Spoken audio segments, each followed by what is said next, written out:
Salut, aujourd'hui dans cette vidéo j'aimerais aborder la question de la cohérence. À quel moment on peut être en cohérence dans sa communication avec les consultants qu'on veut aider. En fait cette réflexion fait suite à des conversations que j'ai de plus en plus avec des thérapeutes depuis quelques temps, quelques semaines, où je remarque qu'il y a des choses qui se mettent en place de mon côté. Alors j'ai déjà posé les jalons de ma communication, en fait je suis déjà ancré, posé sur internet, on va arranger un petit peu ça, je suis déjà présent sur pas mal de plateformes aujourd'hui, et les thérapeutes qui m'appellent, qui me contactent, ne sont pas des personnes, on va dire ce qu'on appelle des clients ou des consultants touristes, c'est des gens qui savent exactement pourquoi ils m'appellent. Parfois ils savent pas précisément, mais il y a quelque chose qui se fait, en fait il y a un lien qui se fait. Et c'est cette cohérence dont j'aimerais te parler aujourd'hui, cette symétrie qui existe entre le communicant, toi en l'occurrence, et puis ces futurs consultants auxquels tu appelles à changer ou à être plus en cohérence avec eux-mêmes, à créer cette paix intérieure, une vie différente, une vie meilleure, une vie beaucoup plus posée, beaucoup plus ancrée, etc. Alors, ce qu'on fait généralement en thérapie, c'est quoi la thérapie au fond? C'est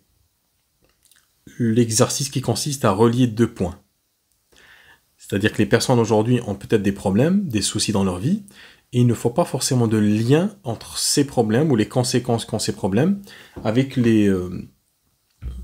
avec des causes probables qui sont beaucoup plus profondes. Donc ils n'ont pas cette connaissance, c'est pas qu'ils sont lâches, ou qu'ils sont pas courageux, ou qu'ils sont feignants, non, c'est qu'ils n'ont pas forcément ils font pas forcément le lien parce qu'ils n'ont pas cette connaissance d'eux-mêmes qui leur permet, déjà, non pas de changer, peut-être pas de changer de suite, mais déjà d'entrevoir des possibilités de changement. Ça veut dire quoi une possibilité de changement? C'est d'entrevoir un point de départ qui a amené un point aujourd'hui d'arrivée,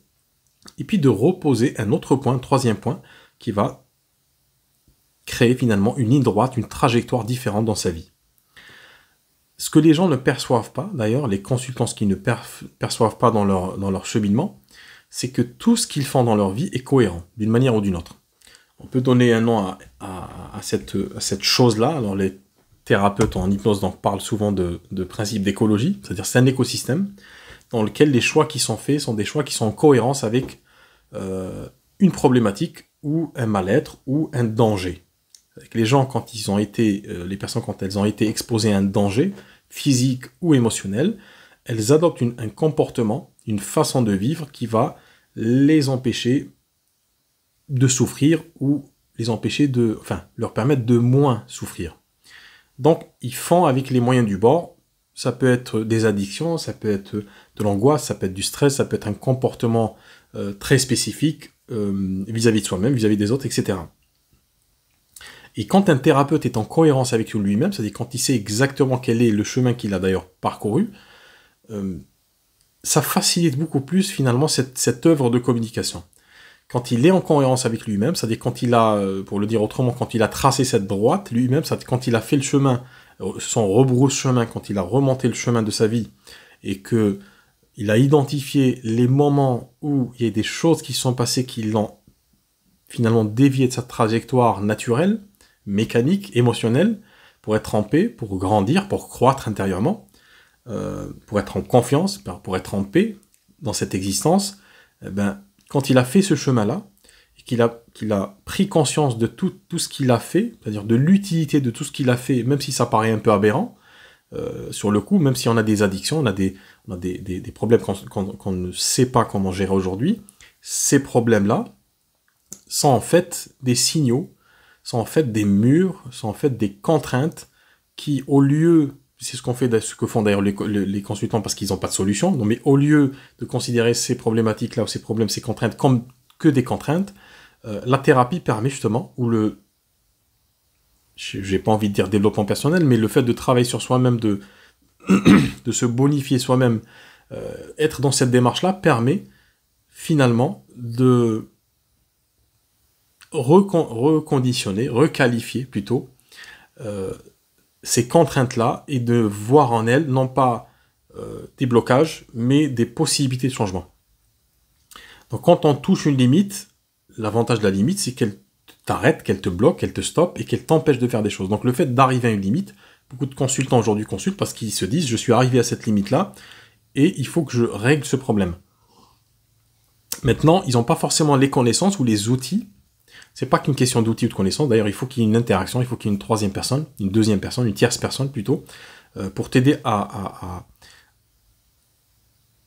voir ton point de départ finalement et faire le lien avec la vie que tu as aujourd'hui et les conséquences de ce qui s'est passé dans le passé. Donc faire ce lien-là, il est très important. Et le travail d'un thérapeute en thérapie, en cabinet, mais aussi dans sa communication, c'est ce qui m'intéresse dans cette vidéo, c'est que tu puisses être capable déjà toi-même de conscientiser, de savoir exactement quel est le chemin que tu as parcouru, d'où tu pars et où est-ce que tu en es aujourd'hui et où est-ce que tu te projettes à l'avenir. Et quand tu as cette connaissance très simple et très intuitive, très primaire sur ta propre vie, ça devient beaucoup plus fluide finalement de parler à tes consultants et tu es en symétrie. C'est-à-dire que l'expérience que tu as vécue toi-même, c'est une expérience que tu vas partager avec ces gens sans forcément rentrer dans les détails de ta vie personnelle, mais tu vas avoir cette capacité à laisser transparaître, au-delà des mots que tu dis, dans ton comportement, dans ton langage non verbal, une connaissance. Donc les gens qui sont dans les futurs consultants qui sont dans ces problématiques-là, en fait, perçoivent parfaitement une possibilité de changement. Donc si tu es capable de leur dire je pars de ce point et je suis arrivé à ce point, en fait ça leur permet de prendre la hauteur sur leur propre vie et de ne plus être ce point qui est perdu un petit peu dans ce désert, dans cette étendue, mais plutôt de faire le lien, de lier, de connecter ce point contemporain d'aujourd'hui à un point du passé, et le fait de voir cette trajectoire-là, ils peuvent commencer à entrevoir une trajectoire dans l'avenir différente, et c'est à partir de ce moment-là que réellement que le processus thérapeutique commence dans leur esprit et dans leur cœur. Donc c'est très important d'être en cohérence avec toi-même, et cette cohérence va créer finalement cette symétrie avec les autres. Donc c'est ce que je t'appelle à faire aujourd'hui, de repenser cette cohérence dans ta vie, et de voir comment tu peux l'exprimer pour toucher les gens qui sont en recherche de cette cohérence. Si tu as besoin de plus de conseils pour développer ton activité, je t'invite à t'abonner